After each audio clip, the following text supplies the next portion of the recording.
puede ser. ¡Qué paranoia! Odio a mi alrededor, odio a mi alrededor, odio dentro de mí. Odio a mi alrededor, odio a mi alrededor, odio dentro de mí.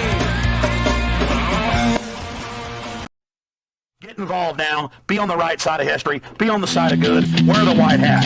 This is your chance to be involved in human history. You get in my face with that, I'll beat your goddamn ass, you son of a bitch. You piece of shit. You fucking goddamn fucker. I have no idea. Oh, there's another one. Another plane just hit.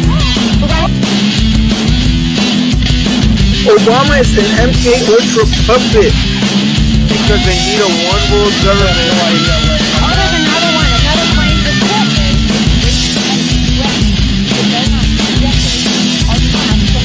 Behind bars here in New York City. He's facing sex trafficking charges. NBC News. In a few years, they got taken over by purple-haired transvestites. Russia has Germany by the way, folks. We have before us the opportunity to forge for ourselves and for future generations a new world order. When we are successful, and we will be, and we will be.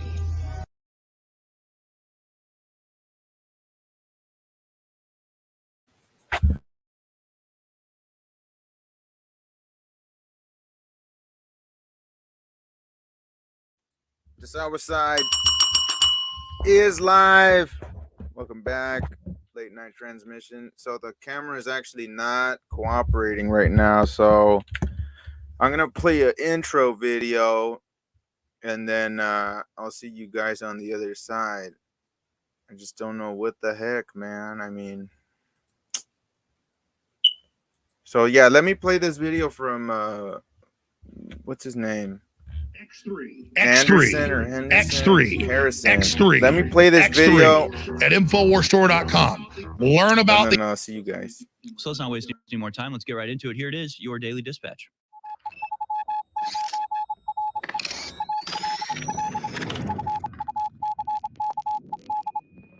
All right, here it is, folks, your daily dispatch for Monday, the 10th of October, 2022.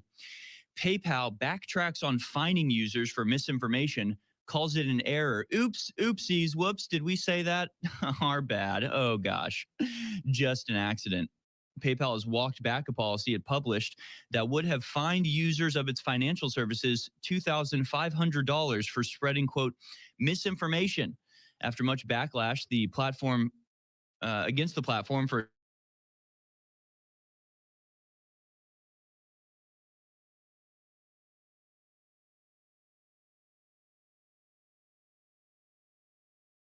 ending has been softened up quite enough.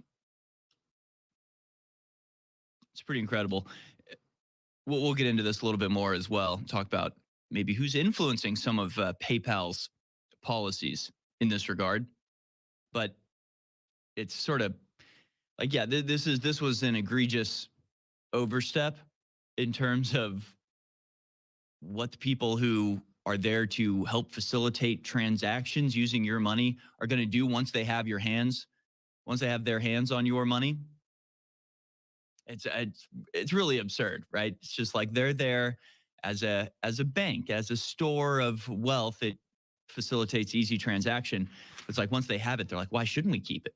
Well, it's ours now, actually. We're holding on to it, so we're just going to take it from you for saying things we disagree with. Pretty egregious, pretty outrageous, pretty obvious why they walked it back and decided to reverse that policy. I don't believe it was published in error. I think they're simply dealing with the backlash by pretending like it was an error.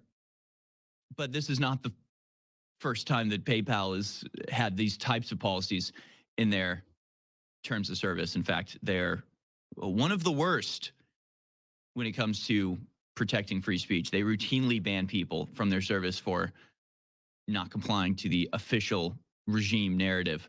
So this really isn't that big of a surprise. It shouldn't be that big of a surprise to anybody who's paying attention.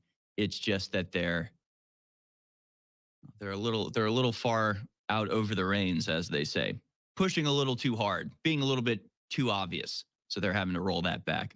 Again, we'll cover that later. later in the show.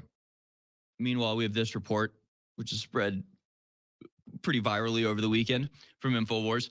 Black Lives Matter co-founder Patrisse Cullors renovates backyard of her luxurious $1.4 million LA mansion.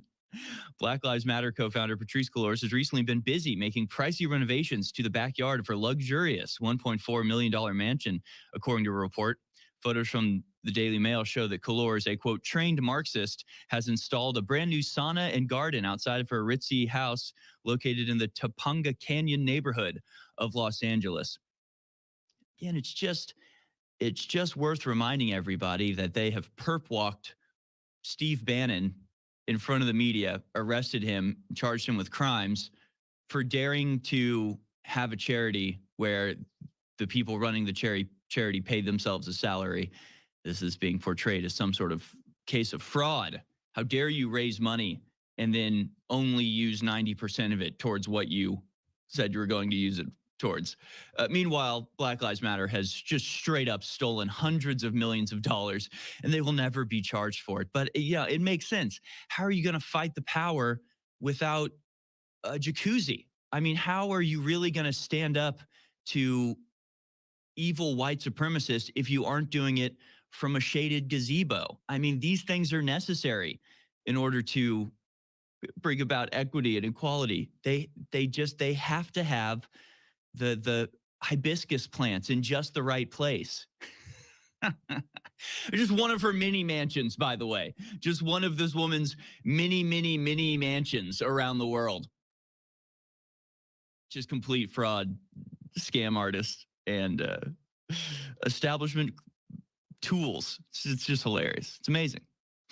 Meanwhile, major event in the Ukraine war this weekend. Senior Ukrainian officials confirm Ukraine orchestrated truck bomb attack on Crimean Bridge. The New York Times reported Saturday evening that a, quote, senior Ukrainian official corroborated Russian reports that Ukraine was behind the truck bomb attack on the Crimean Bridge, which killed at least 3 civilians.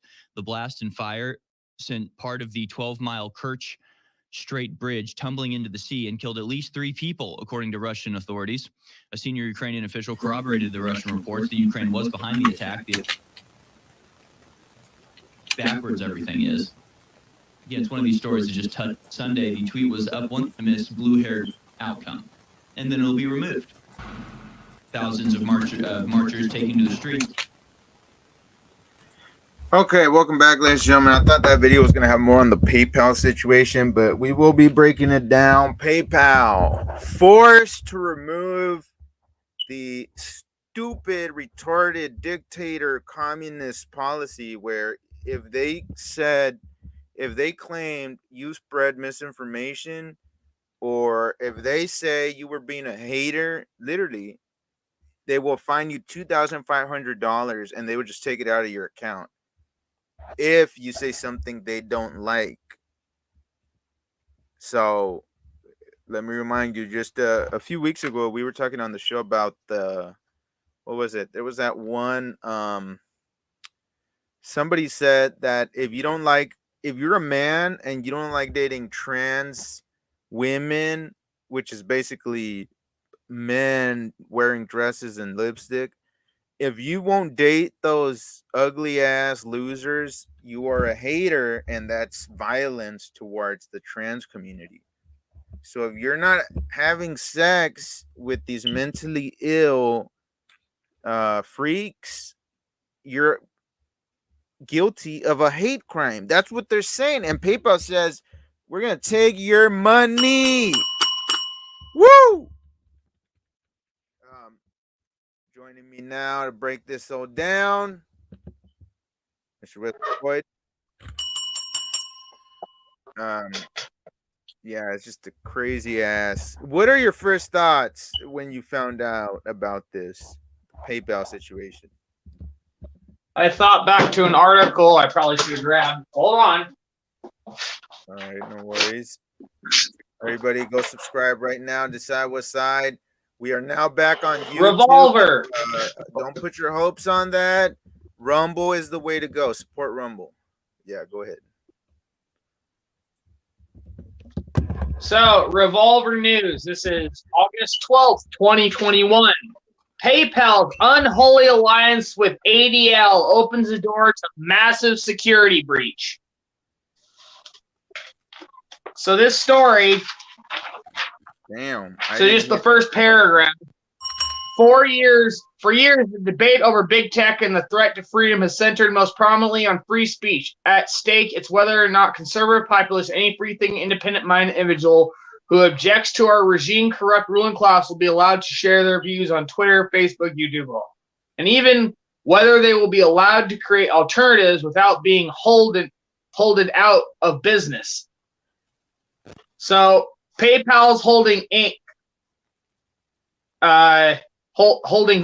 NASDAQ, PYPL, in partnership with the ADL, the Anti-Defamation League, today announced a new partnership initiative to fight the extreme and hate through the financial industry and across at-risk communities. This is the latest effort of PayPal in combating racism, hate, and extremism across the platform and the industry.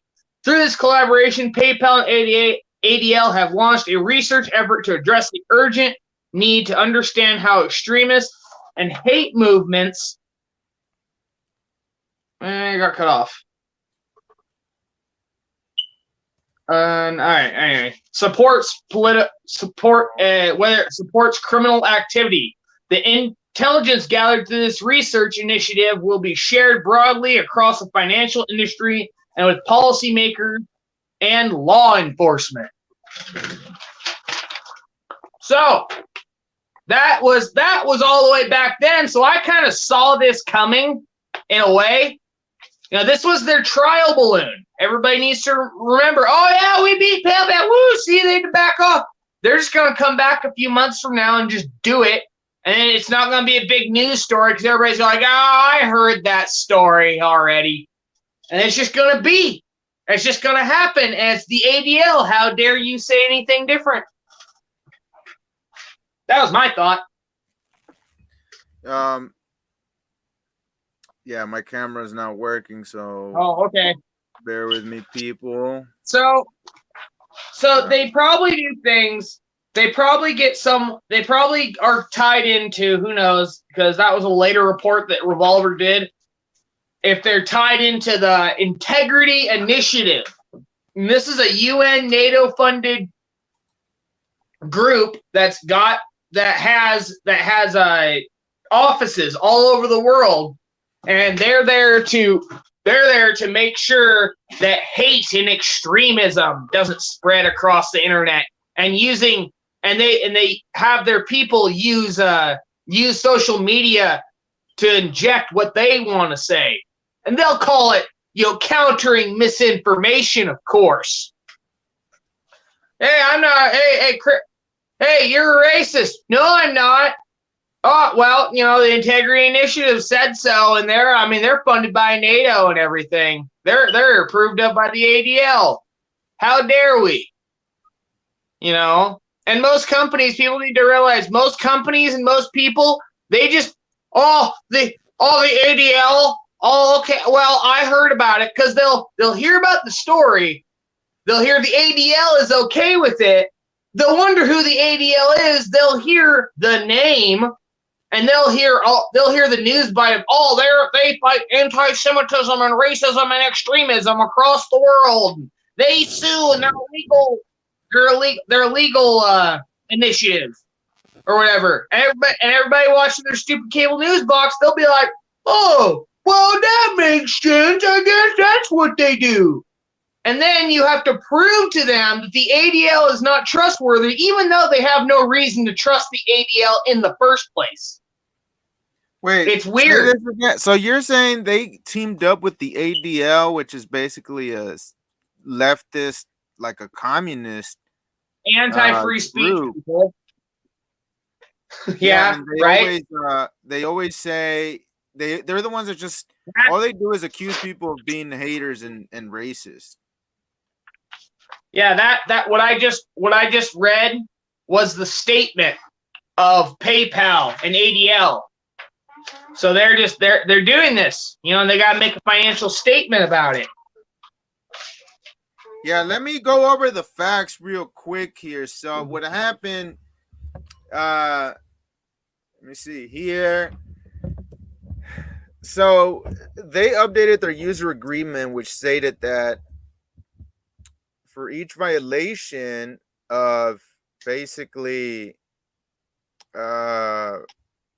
if you promoted misinformation or quote hate, they were going to fine you $2,500. $2,500 if they decided you were spreading misinformation or hate. And that basically means whatever we say. So like I was saying, some people say that if you don't date other men who wear dresses and lipstick and have had problems with father figure missing in their life, you're supposed to date these people or you're a hater. So I mean, where do we draw the line? Why is PayPal suddenly policing what's right and what's wrong? PayPal. So Right. yeah, so of course everybody was fucking pissed and people blew up, rightly so, because if you don't fight back, this would have been the norm. I mean, how is that possible? Oh, and don't get it twisted. This is coming back. This is not going away. They said it was an error. After everybody blew up at them, they said, "Oh, my bad. That was a mistake. Oops." Yeah. Shit. If it was a mistake, how come it took you 2 days to update it? Why didn't you do it right away? I'm sorry, but you really expect I'm sorry, but I don't. 2 days, a real mistake. They just let 2 days go by. PayPal? Multi-billion-dollar company with thousands of people at their disposal. Like, really? You think they just slipped up? Whoopsie doodle? Are we really that naive, people? I like it's just like everybody. No one accidentally published a policy where they steal $2,500 every time they say you spread misinformation or hurt feelings of the pronoun brigade. They plan to do this when they know they can get away with it. Cancel your PayPal and Venmo accounts. They own Venmo, by the way. Yeah, Robbie Starbuck's a good one. Oh wow. He throws me a lot of information that I remember that I use. But here's a paragraph out of that article. So this is just an idea of what people need to understand. On January 7th, the ADL demanded that all QAnon-associated accounts on Twitter be banned. Countless accounts were immediately purged. A short time later, the ADL attacked Amazon for allowing third-party sellers to sell QAnon, Oath Keepers, and 3% merchandise. Not only that, but the group pressured Cloudflare and Epic to stop providing web hosting services for extremist platforms like Gab, in quotes, what they say. So this is already happening, people. It's just people didn't have a number to tie to it.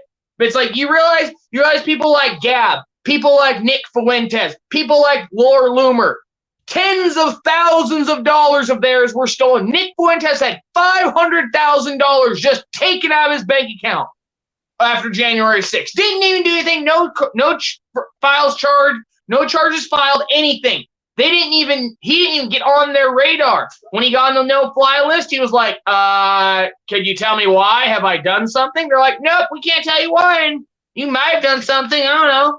And he's like, well, then arrest me if I did something. No, that's not how it works.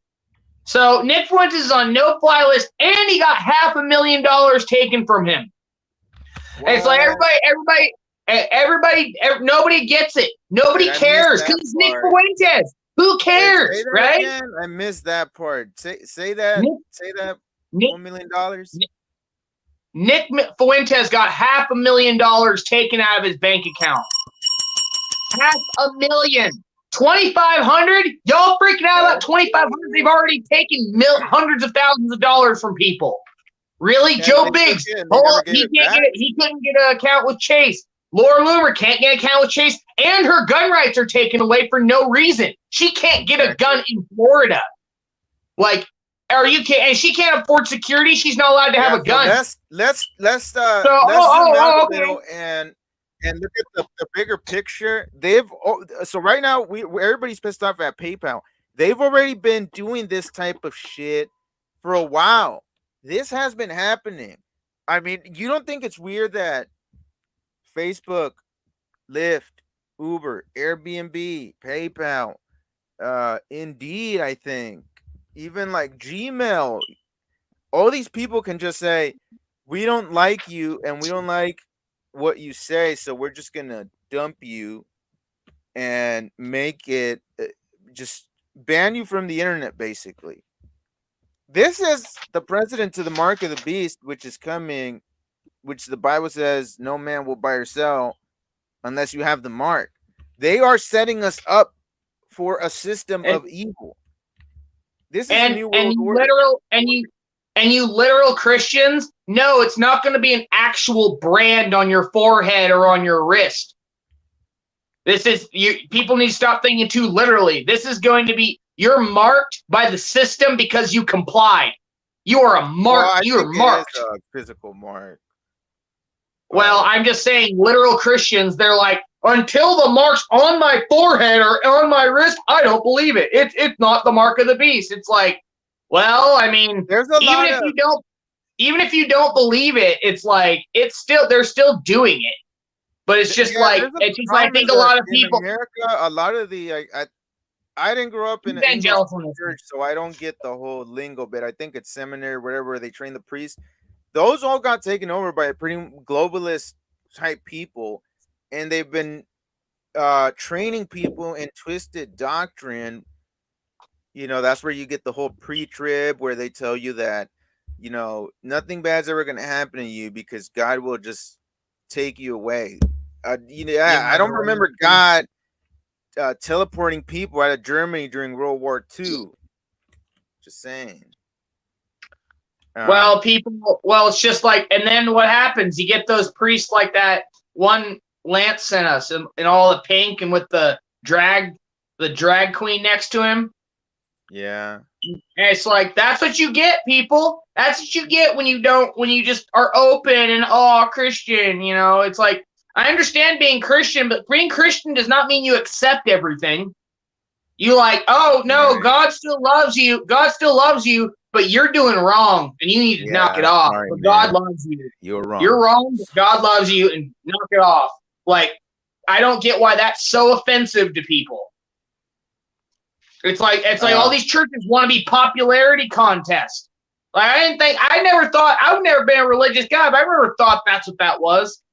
Anyway, I want to read one more little part. So the ADL, on top of all that, they're saying, well, the military regulations need rewritten. So here's a quote from their statement. Military regulations should also reflect, insofar as it is possible, the nature of modern extremist movements. Regulations that only refer to extremist groups or organizations, for example, may not be sufficient to deal with the adherents of extremist movements who do not belong to any specific group. So, everybody, what? You don't belong to a specific group? You don't have any actual ties to anybody, but you're... Oh, Chris, we talked about the Oath Keepers. We must be terrorists. You know, we're adherent. Sufficient to deal with adherents of extremist movements who do not belong to any specific group. Oh, the adherents. So, okay. And then language that also refers to movements or causes or that refer to activities as well as groups is more likely to be more effective. So this is how you get Nazis. This is how you get everybody on trains. This is how you get everybody in the gulag, because they're all extremists. Yeah. And then I don't have it right now because it's in my stack, but the countering the disinformation. Yeah, no, the countering, that's another thing, but it's like countering domestic terrorism. The Biden administration put out, like, the first 2 months they were in office. It talked about how you didn't even have to do anything. You didn't even have to directly support anybody. It was word like adjacent, something like adjacent. So if me and you are doing a show and we have oath keepers coming in, or we have people who are January 6th coming in saying, hell yeah, go for it.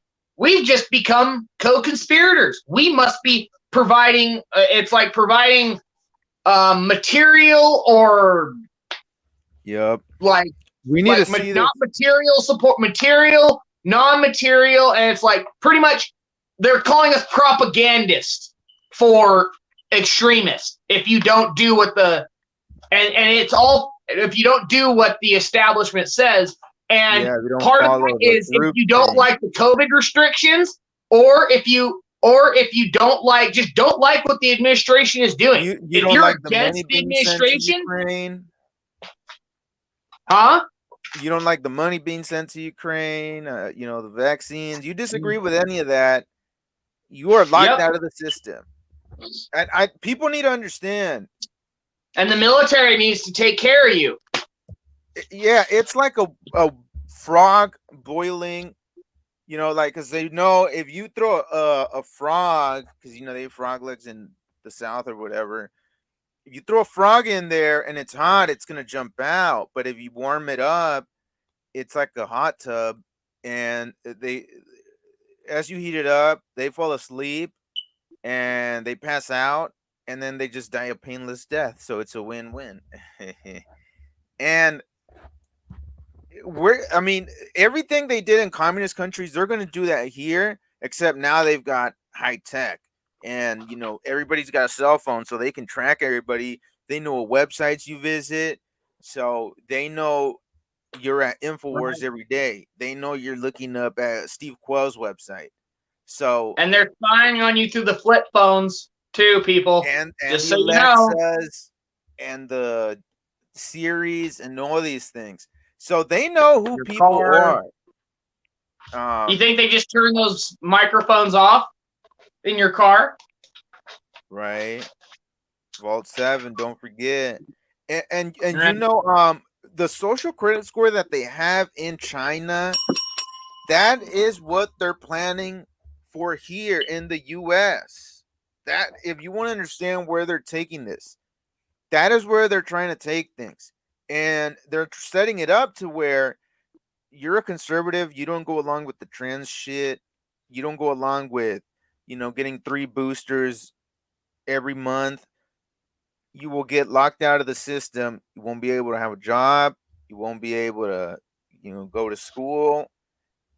They're setting up a control system right now.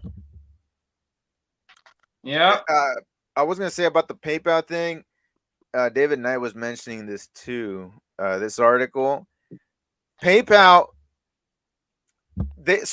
put out the updated statement that said, hey, if you violate, if you put out misinformation or hate speech, as we classify it, you will have to pay us $2,500. Then they came out and said, no, that was an error.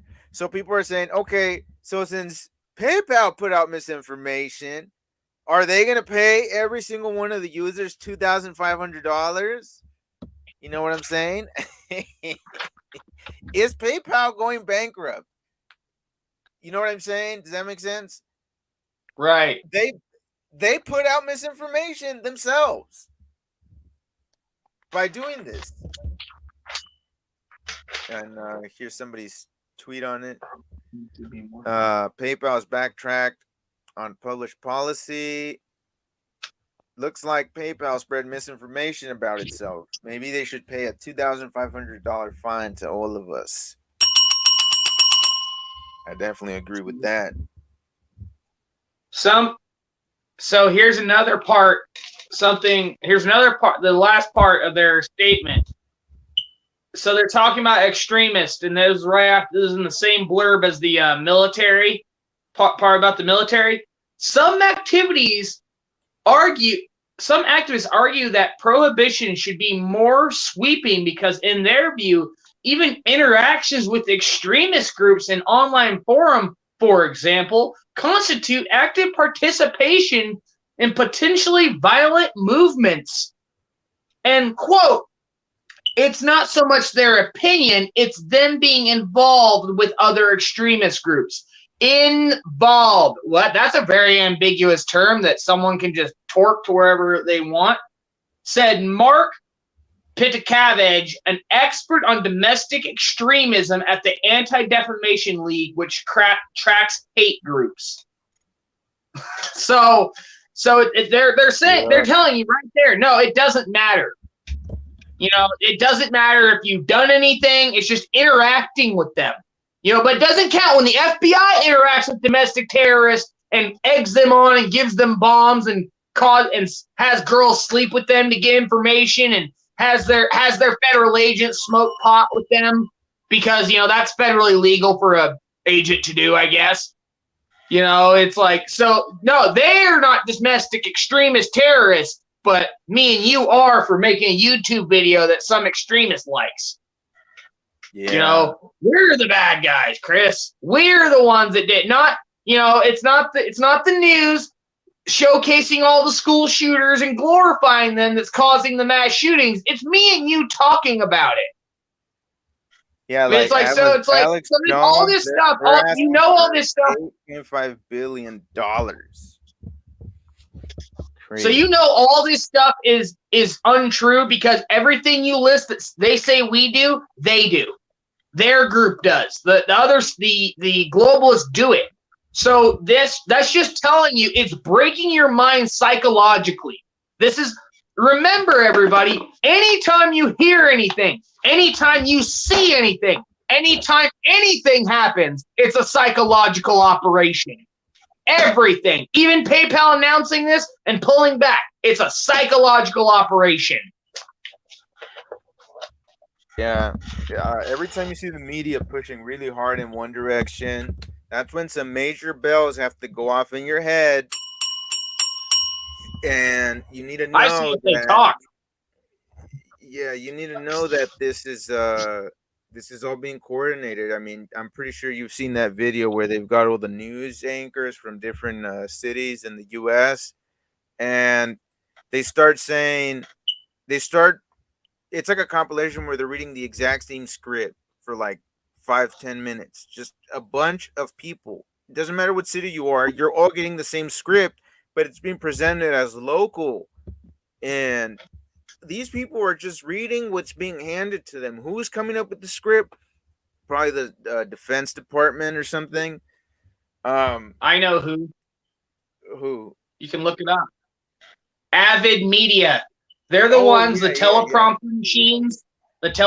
machines, and all the because there's a giant computer program that all these news stations have been using because they felt that rather than have someone actually sit there and try to find news, they want a machine shucking it out at them.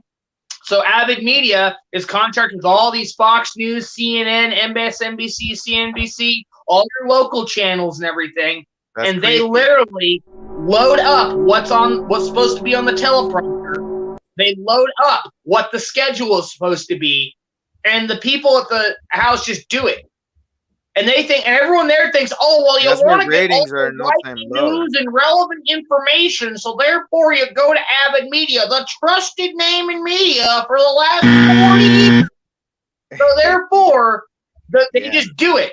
And like, I don't even think most of these people are conscious about it. Who does the news all day and goes home and watches news? Nobody. You know, so they're just gonna sit there and think, I'm a newsman. I know what's going on in the world. And then then they won't watch anything else. They don't take anybody seriously unless they're higher up on the food chain than them. Like they'll be like, oh, they'll watch CNN and Fox News all day. You know, they have like people coordinated to sit there and watch it all day. But it's like they don't even come up with their own script. Doesn't matter. Yeah, they're not telling the truth. You said no. The lie detector determined you're telling the truth. You're saying a lie. In our soundbite, he says you're saying the truth, but had to jump in there. I was gonna say, while we were on the subject, dang it, what was I gonna say? What were you saying right now? What was the last thing you said? Avid Media. I forgot, but anyway, guys, leave a comment if you're watching on YouTube. What is your thought what are your thoughts on this new PayPal policy that they're saying was an error? Obviously, it wasn't. But oh yeah, I was going to say that the media's bullshit is so easy to see. Let's just look at. Remember how we got into the war in Iraq? The media was saying that there was weapons of mass destruction, and we had to go there and destroy them before they could use them against us. You know, like they did 9/11, which we debunked. Go on Decide What Side. That's how justice works. Yeah. Go to Decide What Side. And we do have a 9/11 episode that we put out, breaking it all down. There should be no doubt in your head that it was obviously a insider operation. So check that out. Yeah, they said the same thing in the, what was it, the Gulf War? I forgot. I don't know what the name is. Where they were saying there was babies and incubators and the. Nope. Yeah, they had an actress up there crying. Anytime you see that video of her telling about incubators and babies, that was an actress, or that was like the daughter of the prime minister, and she was part of a acting college or whatever, or a propaganda media company. And it's like, yeah, it was all lies, but yeah, those guys are bad. Saddam's bad, so it's okay. It's so funny because who polices them? They've been lying this whole time. And, nobody ever said, hey, we got to find the New York Times for getting us into a fucking war where 1 million people died, civilians. But this is the world we live in. And going back to this PayPal situation, this is super dangerous. I can't believe they came out with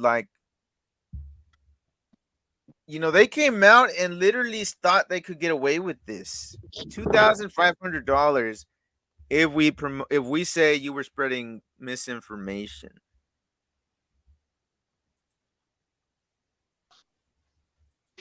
And I was gonna get to this other Zero Hedge PayPal article.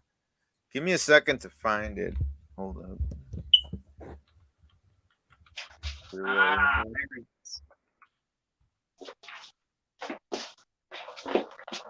And then, but if you people are in this, I'll just use cash, or I'll get my gold, or I'll just start trading fish and everything, all that stuff that people who have no idea how the world works would say, and so we have a link. This is a patent. This is a patent designed by two Chinese. I assume Chinese because I think HU is Chinese, I believe.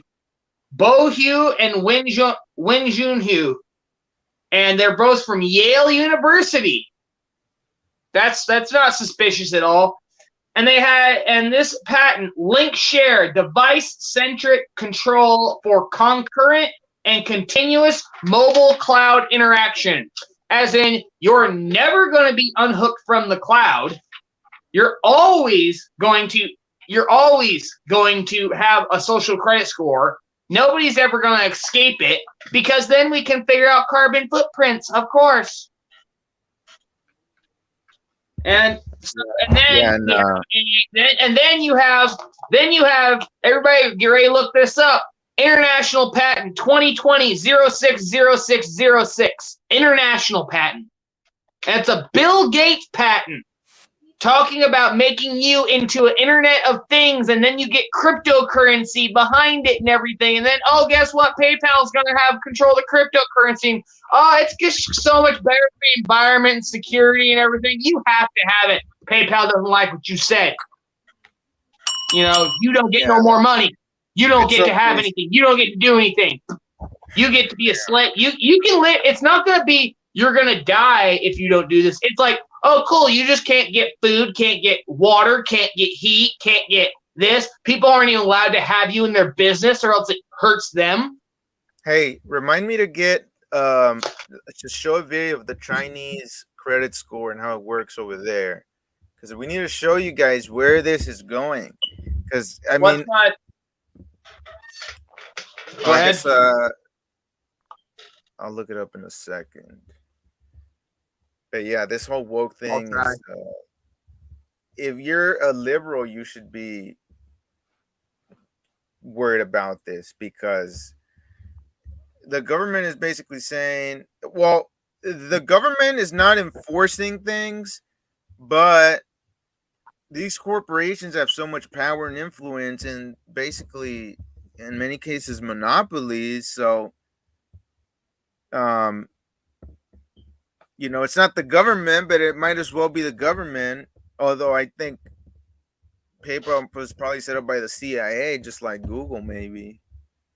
No, dude, you're wrong. It's not set up by the CIA. It's just set up by people who were from the CIA, who got billions of dollars all of a sudden for no reason. What's so suspicious about that? Yeah, used to, dude. I mean, yeah, they do say that once in the CIA, always in the CIA. And then you're like, well, what about all these venture capital firms? Well, that doesn't mean nothing. It's like, wait. It's like I hear these people who are in these government positions, and they say it's a lifetime dedication and all that, and you're like, oh, so you're still working for the government and on their side? No, that's not what I meant. It's like, wow, all right. Let me play a little video here. Wait for this commercial. And everybody, please subscribe on Rumble. Check us out. Like I said, if you're watching on YouTube, don't expect regular uploads here. If you want the action, go to Twitter, because that's where you'll be able to see it live until we figure out the next move. But because I noticed some people will follow us on YouTube, and they were always showing up every stream. So, I know there's people out there.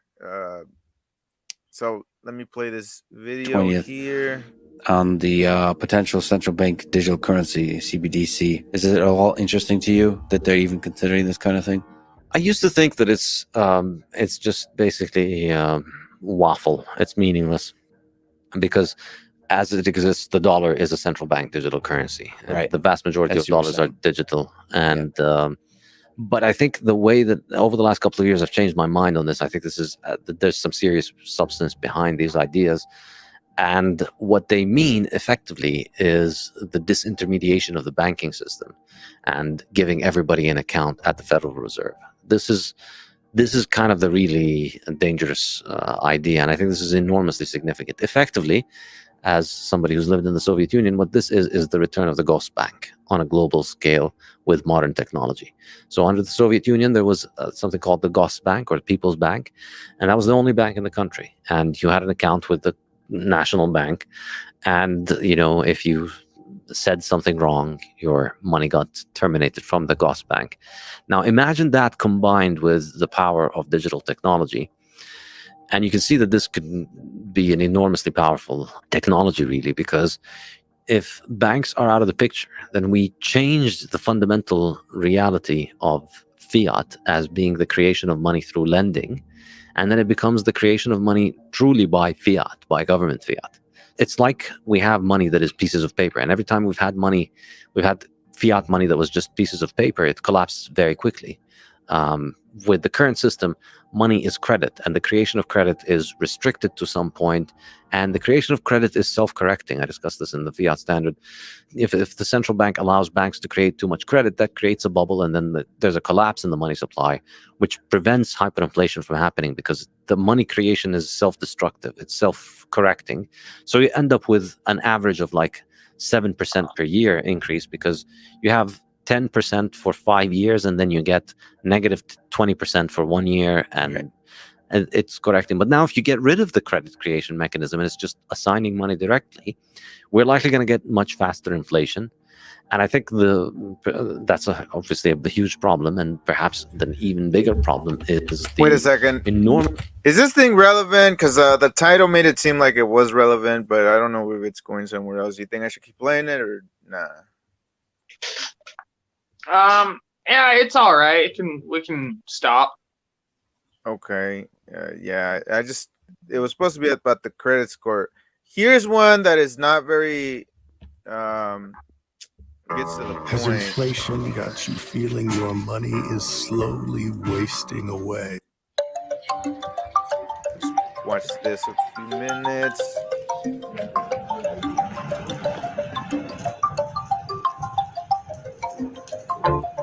这有一跟这说说吧，好吧？这是故意的找他压晒，不是？故意给这找他压晒。Jo Aini is retired, but when her town was brought into a new government program, her services were required. 你都跑这个这样弄嘛，哪儿们？啥事儿？ Now, she gets paid about $50 a month to watch and record the lives of her 3,000 neighbors, as one of 6 so-called information collectors. China started piloting its social score system in 2015 in villages like this one. Here's how it works. You start with 1,000 points. If you do something bad, you get points docked. If you do something good and you happen to be spotted, you get a boost. 就是我每月，比方说是跟这个社区内哈，来听到的，这是好也好事啊，我都书写在这上面。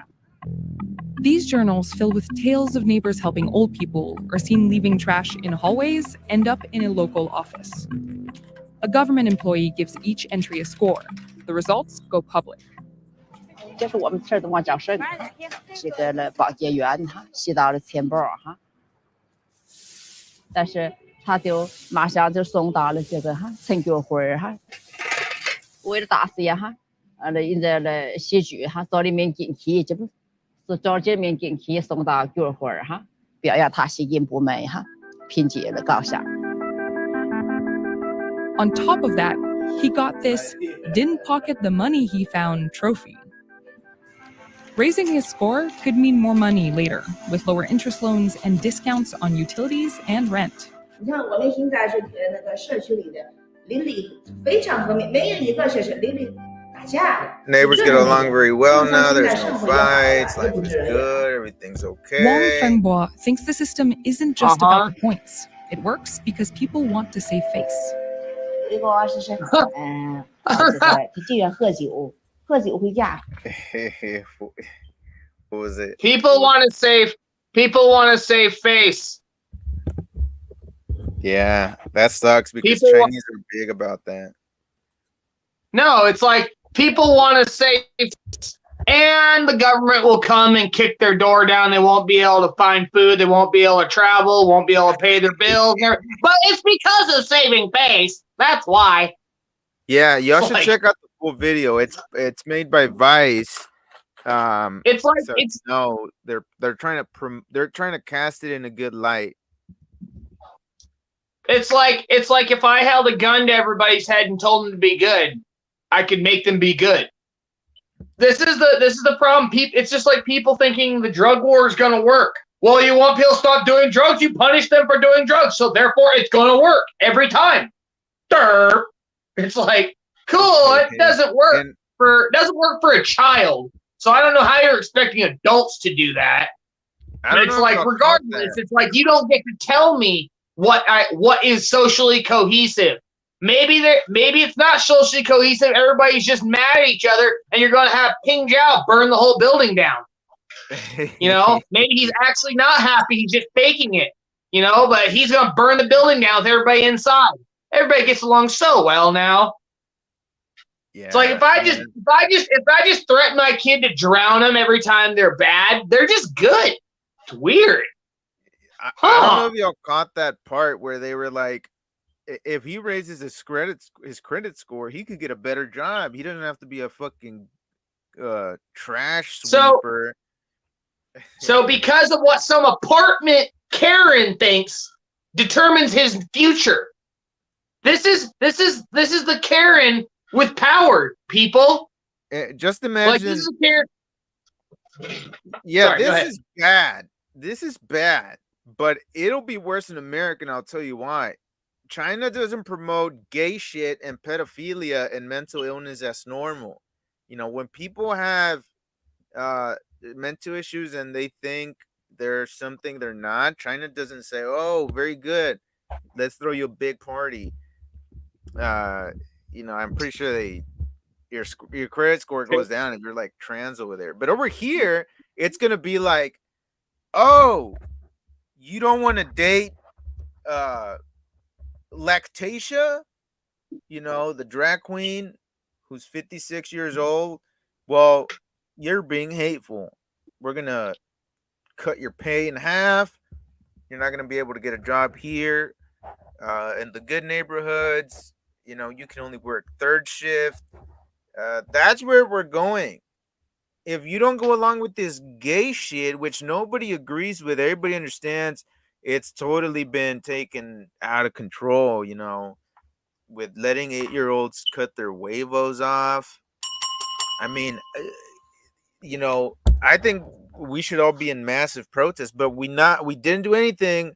We let them have that victory, and now they're forcing their ideology of evil on us. Right. And one thing, and a lot of people, when you tell them this stuff, they're like, well, that's just the way it is. What are you going to do? And all that. And then you ask them, well, why don't you do something? Why don't you fight back? They're like, well, I don't have time, and I got to pay bills, and I got a family, and all that. It's like, oh, that's funny. All the people who are actually changed the world, they had families. They were busy. They had other stuff to do, too. And actually, a lot of times they had a lot more things to do.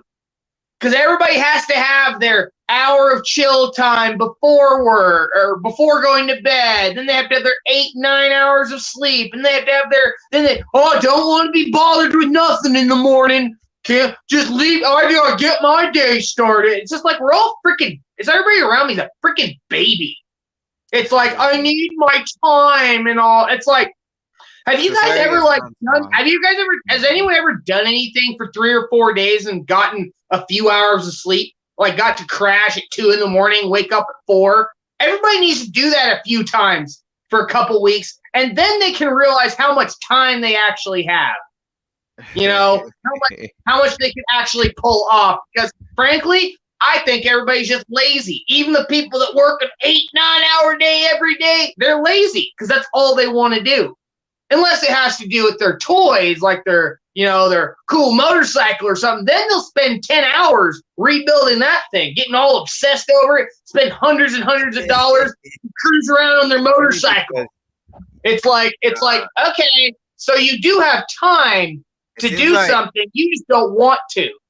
It seems like there's a very specific person who spends so much time working on. No, dude, no. That I see that all the time. Your boat, your snowmobile, your car, your RV, your house. I know so many dudes who just like build on their house all day. They'll spend all this cool little $500 thing I'm going to put on my house. It's just like, all right, cool. I guess our priorities are straight in this world. I'm so glad.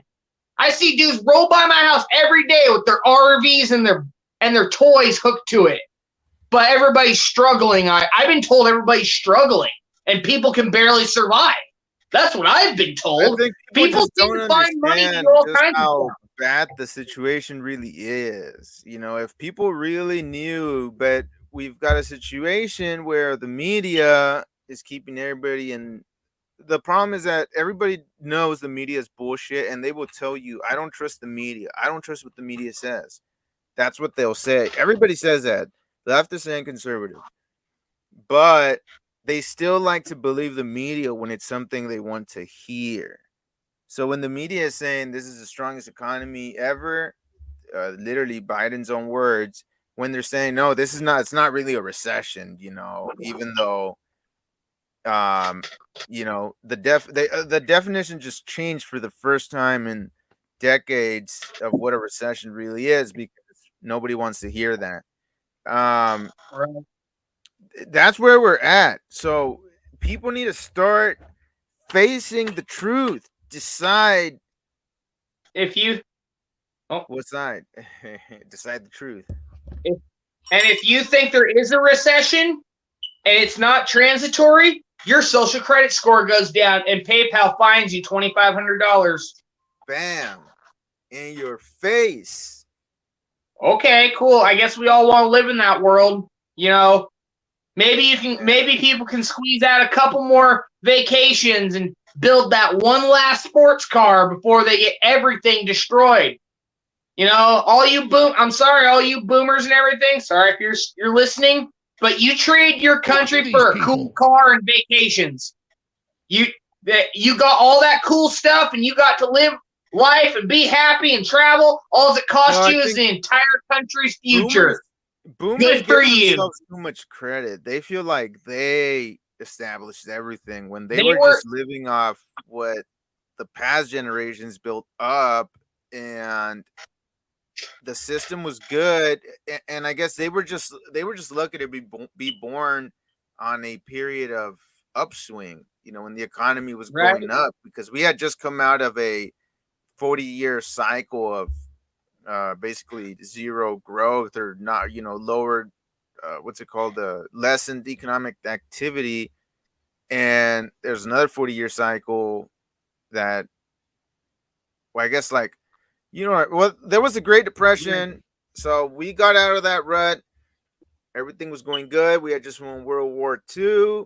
You know, everybody's heard the stories how back then teachers could work at like McDonald's and pay for college in the summer, or at least pay for your semester. That is impossible today. That is impossible. And I hate how a lot of boomers want to hold us up to these standards, and it's just not the same playing field anymore.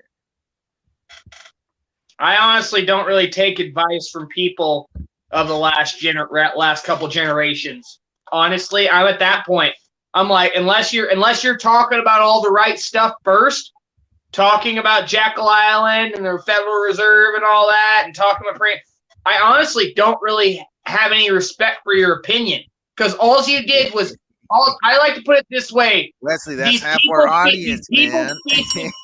These people, well, no, and you need to learn. Then you need to figure it out. It's like, oh, okay, John, apparently you don't know how to drive, and I need to teach you how to drive. You said you knew how to drive, but you actually don't, kind of thing. Yeah, but it's my analogy is like they're feeding off the entrails of a gutted society, and they act like they're superior and they're just a better generation because of it.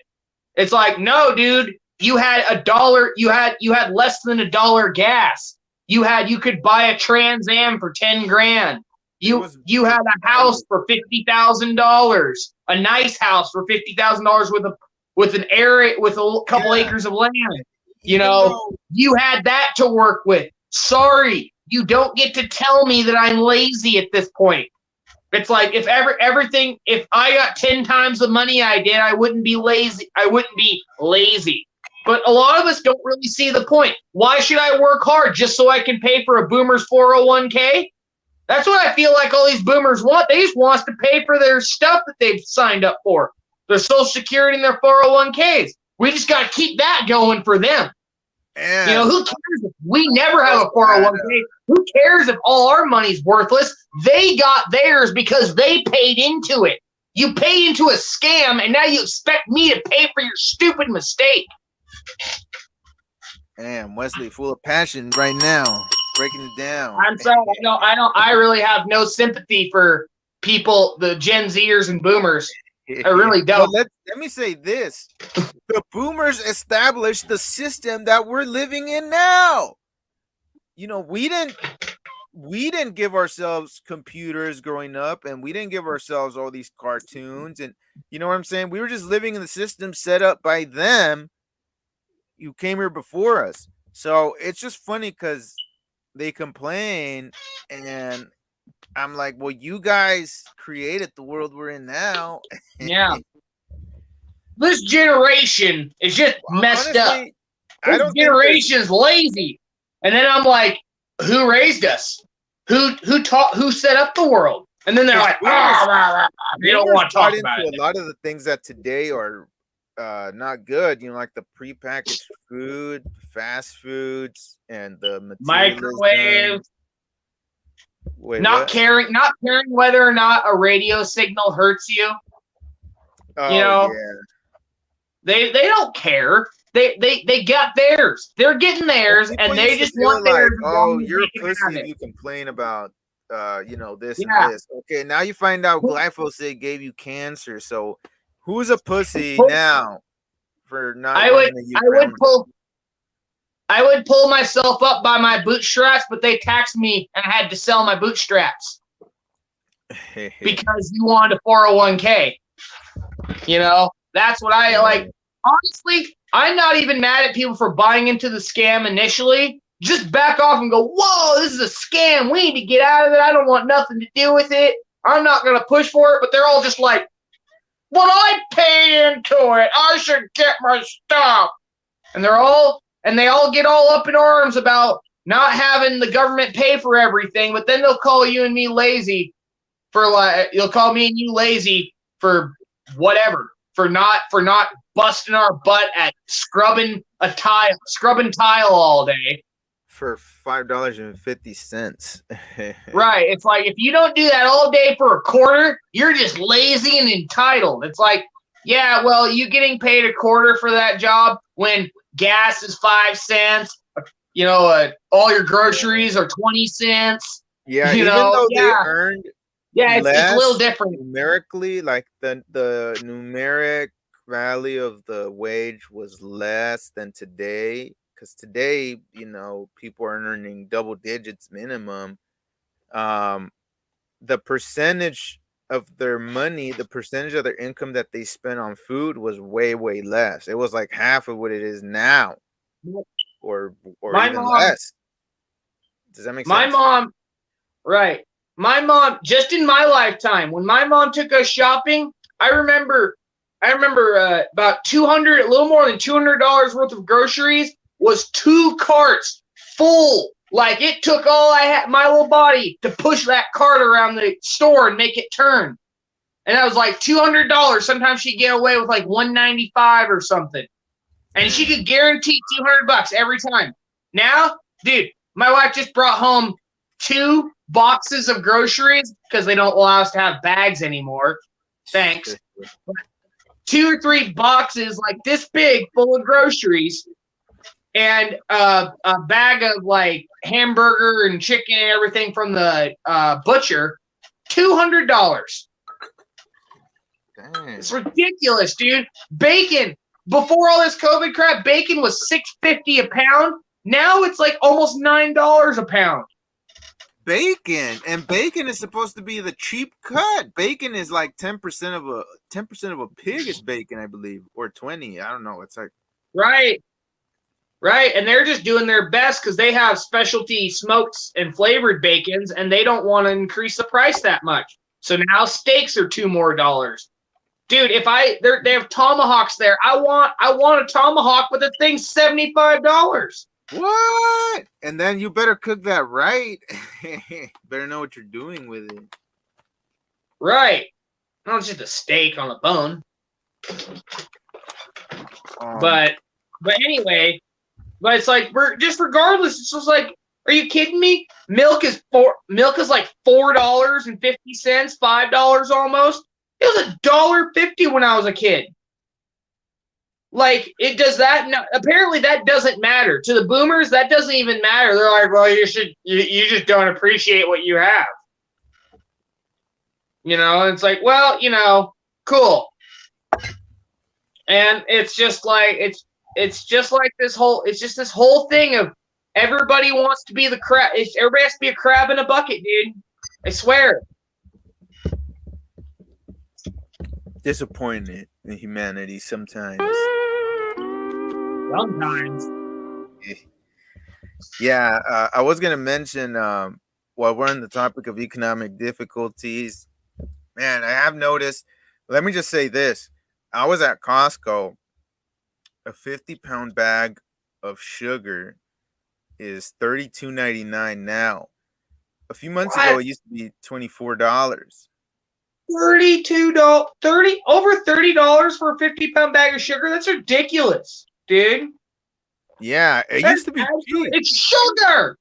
It is like one of the most mass-produced things on the planet. How are you so updated with the price of sugar? Let's see. I just watch food prices because I've been broke. Okay. I just know I can just do the quick math in my head with like individual bags. Like, that's ridiculous. How much is a bag of sugar? Like 5 pounds?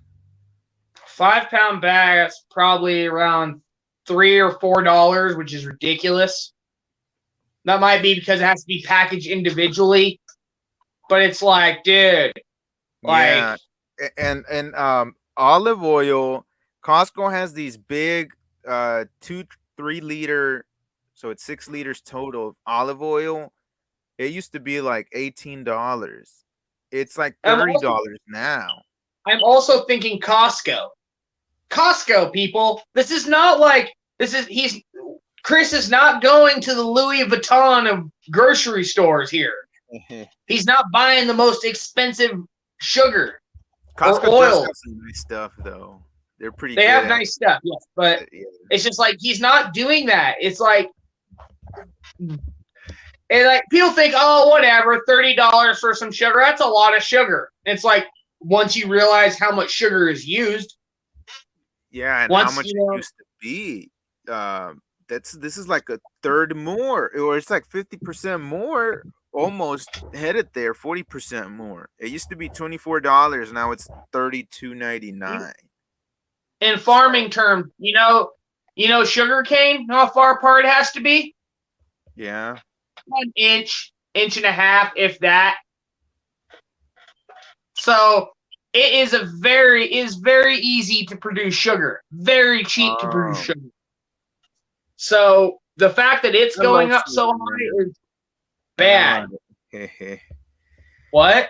What I was like, I love sugar. I'm not gonna lie. It's just I did this thing where I cut sugar out of my diet for like 3 months, and it was psychologically one of the most difficult things I've had to do in my life. This was more difficult than when I had to decide whether to pull the plug on Grandpa Julio. No, I'm just playing about that. But yeah, I mean, I walked up and I pulled the plug out of the wall, and they're like, "What are you doing?" Like, what? You're like, hey, said, that's the TV. That's the TV, bro. Oh, well, this one, stop it. Stop it, Chris. Yeah. There's not literally a plug. Yeah, actually, I had a grandpa that was he was in a coma for 10 years. He was just like plugged into a bed with a thing on his neck. Like, yeah. Well, long story short, we think it was witchcraft. I know why people don't believe in that. But I promise you, man. If he believed it, yeah, his body will start reacting. Well, no, it just happens to be that we know some of that part of the family is into certain type of stuff, and but you know what was crazy? This dude was I don't know if he was in a coma, but he was under, and he somehow passed the citizenship test. Don't ask me how. I don't know how it happened, but he became a citizen. That sounds like some sketchy felonies there, Chris. You better not be ratting on your family there. That's some pretty sketchy sounding. He's dead, so. So as long as the person dies, it's no longer a crime. I see. No, dude, I get it. I'm not poo-pooing the whole witchcraft thing just because I know because of this book, by David Icke, that energy flows where attention goes. So it's like there's a reason. The reason all these globalists do these rituals. There's a reason Bohemian Grove happens. They believe it's like, I don't know. There's Yeah, a they lot of take it things. seriously. There's a lot of Whatever you things that think people about can't. it. There's a lot of things that the scientific establishment that's run by the globalists won't tell you. That's the thing. People are like, oh, well, I haven't seen no evidence for that. It's like, who controls the evidence? The globalist. Yeah. You know? So who's to say what? I'm not saying it's real. I'm just saying who's to say anything. And that's where I always get with people. It's like, how do we even know that's how things would be? How do we even know that's the results you would have? Because everything's distorted. How do we know that these guys who own businesses, how do we know they'd even own a business in a real free market? They may think so, but what if there's a bunch of competition that can undercut them and make them lose their business? You know, because they didn't do a good of a job as the guy who undercut them. You know, maybe the guy who undercuts you does a better job. And so therefore, boom, you get ran out of business. And so it's like, is it the only reason you had a business is because competition was stifled? Because I wasn't able, it's like, just take a mechanic, you know, because I'm not legally allowed to just sit there in my driveway and turn wrenches on people's cars. That means that I can't compete with the garage that's official and hired and has all their licensing. You know, I can't compete with them apparently. So how is that fair? You know, World ain't fair, man. Huh? I'm saying no. That you're right. And my point is, it's like you don't even know what's possible because government and the globalists have distorted things so much. You don't even know what the future could. Maybe there wouldn't even be cars. Maybe there'd be a whole new system. It's just like the car thing, you know, the roads were built for the military, not for us. You know that. You know, It was for troop movements. We just happened to use it. What if that never happened? Because that was just a bunch of government money that got seized and a bunch of land that got seized. This is ours now. Well, I've been working it for 50 years. Me and my family, too bad it's ours now. We need it for the road. You know, what if none of that would have happened? Would there have been a private road? Maybe. Would there have even been roads? Maybe not. Maybe someone would have invented a nicer way to fly. Everybody would just be flying back and forth in buses. You're saying we shouldn't have cars? I don't know. The government just created car culture. It just came up because the roads were there. It wasn't a thing until the roads were built, really. There were some cars, but a lot of people were like, hey, I don't know about this. Robert Barnes talks about how when after World War II, the best public transportation system in the entire world was Los Angeles. And what happened was that GM teamed up with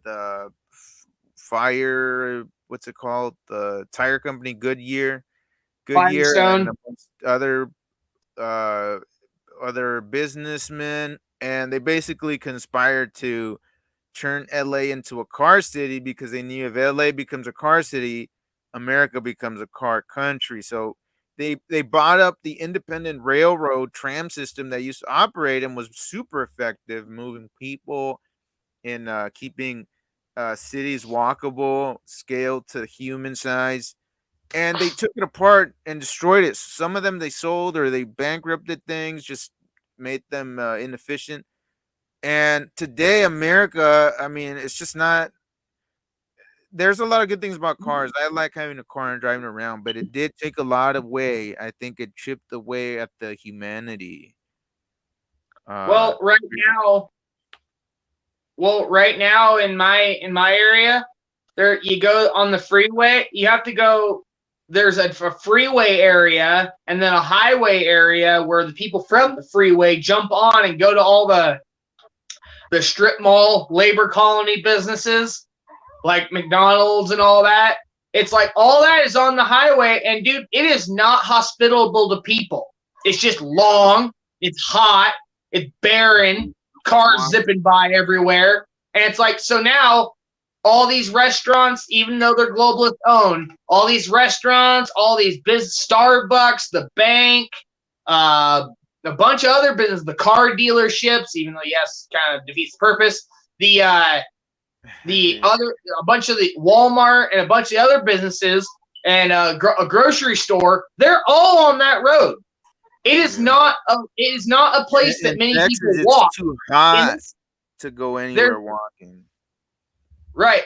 Yes, places like Texas and LA, it's too dang hot to walk if it's a big, open, barren area with nothing. You know, you can't do that. So it's like, and then even in my small town, it's just like, cool. So now there's a sidewalk that stretches for like 3 miles that nobody even uses. It doesn't even make sense. I say here, man. Over here, they have bike lanes, like right next to like a 55-mile-an-hour road. I mean, yeah, they do here too. You can't expect this to work, but Austin has this thing where they're like, well, as long as we build a bike system, well, you know, we're doing something. Nobody's gonna use it.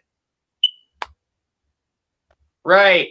Let's not fix everything that's wrong with the city. That's the thing.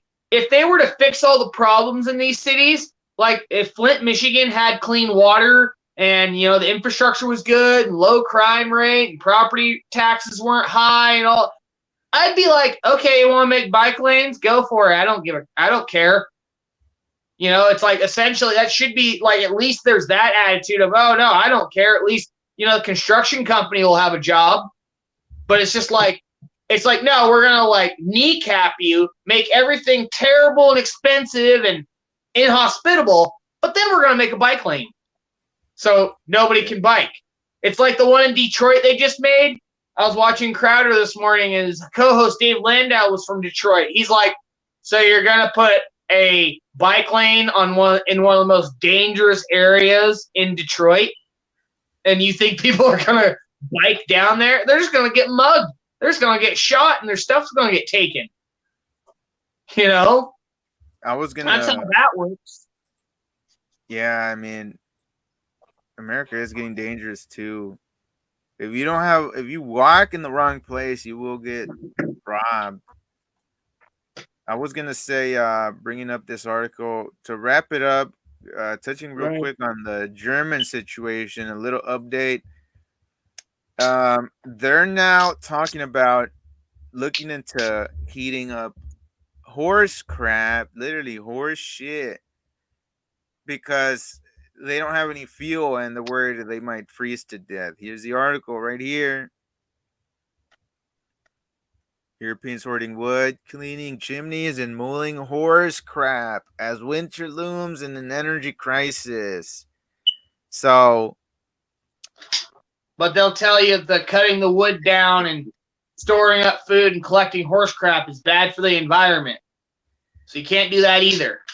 Yeah, it's just crazy because they say cow farts are bad for the environment, and that's why countries like Netherlands were just demanding by force that their farmers and ranchers just get rid of 30% of their livestock.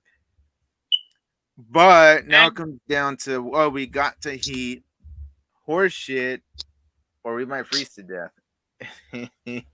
That's like a survival situation thing you're supposed to do. Yeah.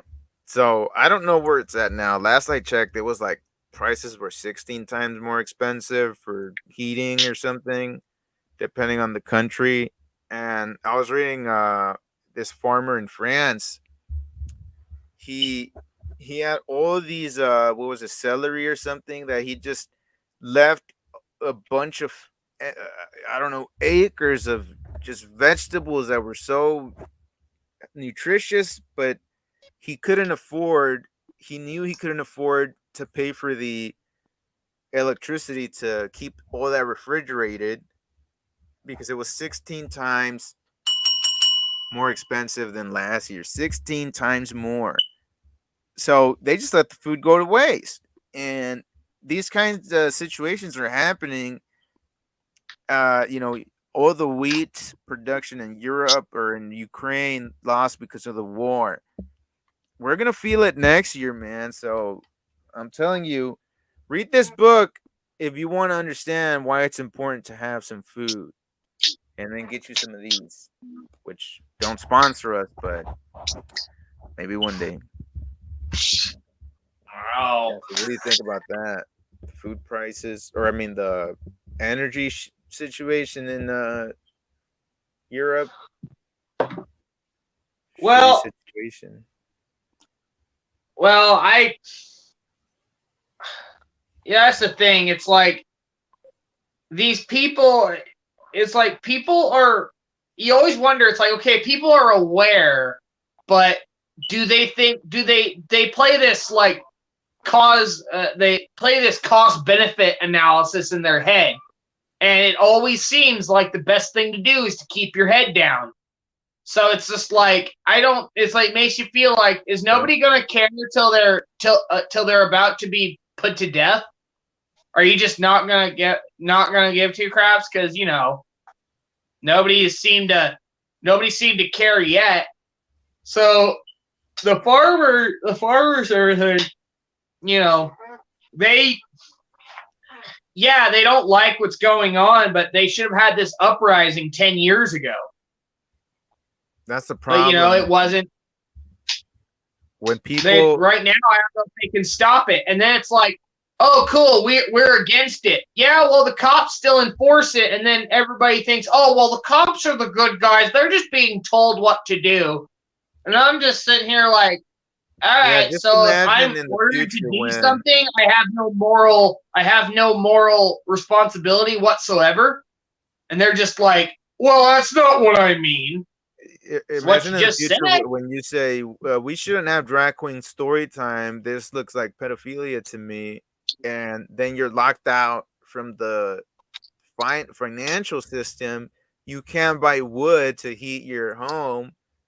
You can't even buy horse shit to heat your home. And then the police shows up and says, "Hey, that's your third strike. You can't condemn pedophilia like that. That's a hate crime." And guess what? And I just thought about this. Guess what? Without heat, what happens to pipes in your house in the freezing cold? And then, guess what? They're like, well, we've had a lot of pipes busting, so we're just gonna cut the water off. Yeah, it's just a sad situation, man.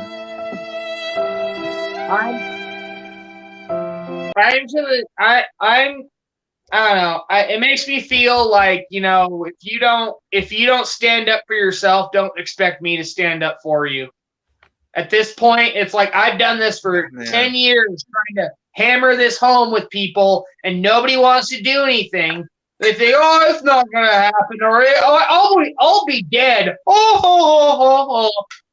Yeah. People think it's so funny. People think this whole thing's a joke, dude. His mom.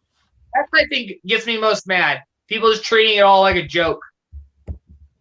Yeah, and I mean, I understand, because a lot of these things seem like it's too big. It's beyond my pay grade. I'm just a common man. But we do have power. If we, when we all, connect and rally around a morally superior truth, obviously men can't get pregnant, kids are not sexual. We do win in the end because we have the truth. We just have to not be intimidated by these assholes, because more and more they're gonna start coming after us. This is just the beginning of the war. PayPal backed off, but they might not back off next time, so we are in the battle. They're going for a one world government. They're not going to tell you that that's where things are going, but you already know. We've connected the dots here over the years, and you see what's going on. So we are in the fight, just so you know. Whether you choose to engage or not, some of you want to. I understand nobody wants to stress themselves out unnecessarily, but hey, you see what PayPal's doing. They're already taking action. So we've got no choice now. Otherwise, you end up like communist China. But that's all I have to say. All right. I mean that when I say it. And let me just wrap up by saying, everybody go check out Decide What Side on Rumble. I did just upload the brand new, what's it called? Did just upload the brand new video, so it's up. I believe this is the one we go look it up for yourself. Maybe I don't know if I should show you or not. I know I'm not saying this is what Decide What Side represents, but this was just something I put together because I was like, hey, maybe I need to try something else. So this is a brand new video, everybody. Go check it out. Let me just show you the cover here. What the? That's Cardi B.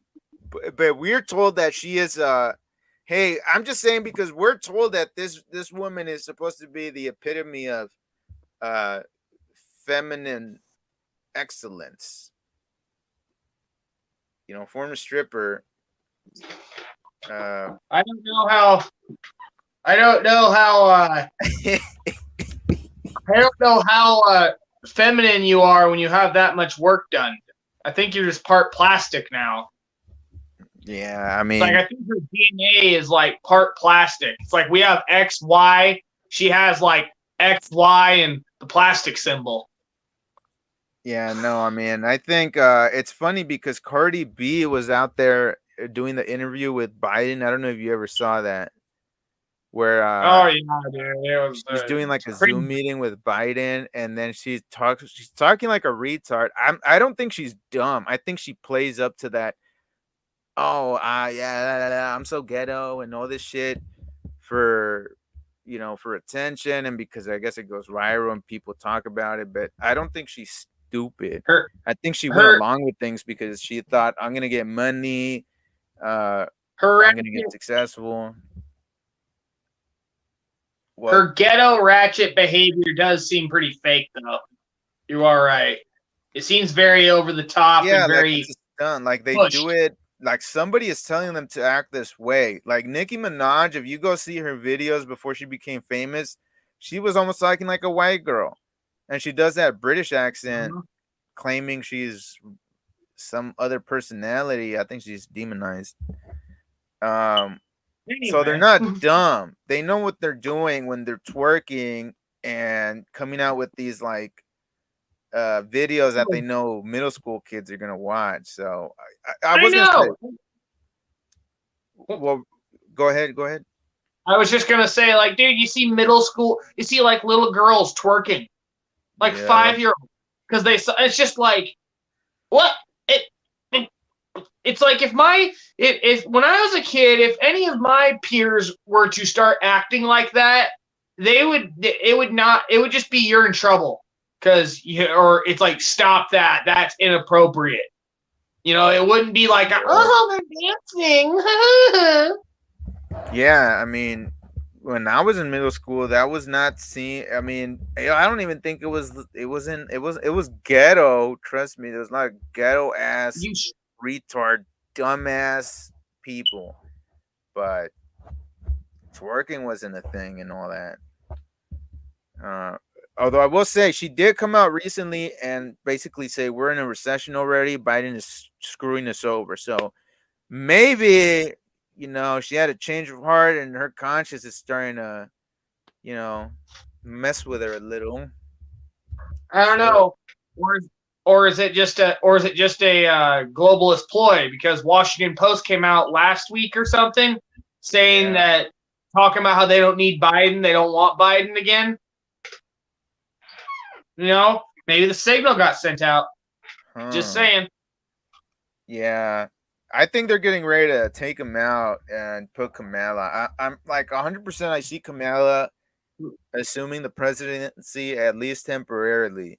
Maybe not for even a year, 6 months, but I do see Biden getting taken out. Or maybe they'll take Kamala out and then take Biden out so that, that way they can get Pelosi or whoever. Well, whatever, but Well, I remember that was it that little video. I don't know if Lance or you shared it or whatever. I retweeted it, but it was like David Rockefeller talking about how the only way we'd have a female president is if we had a president who died and the vice president was a female. And it's like that's the only way we'd have a female president. Wow. And it's just like very interesting. And it should also be said, Kamala's name in like Indian means destruction or something. And, right. And last thing before we log out, she is also basically a prostitute because all she got there by blackmailing people, by sleeping with them, and then sleeping with people. She used to date Montel. I mean, come on, Montel got some of that ass. He was such a fake. My dad loved him. I don't get it. Oh, really? But, yeah, I don't get it. I just don't. But well, he worked nights, so he had to work. He could do daytime television, and that's what he liked to watch for a talk show. Whatever. Oh, okay. But yeah, was it? Oh yeah, remember Kamala's mom was part of the upper caste of the Indian system. That's why she's so light. The darker you are, the less worth you have in India. And then guess what her dad did? Proud slave owner. Yeah. Because slavery was still legal in Jamaica up until like the 1940s or something. And he was proud of it.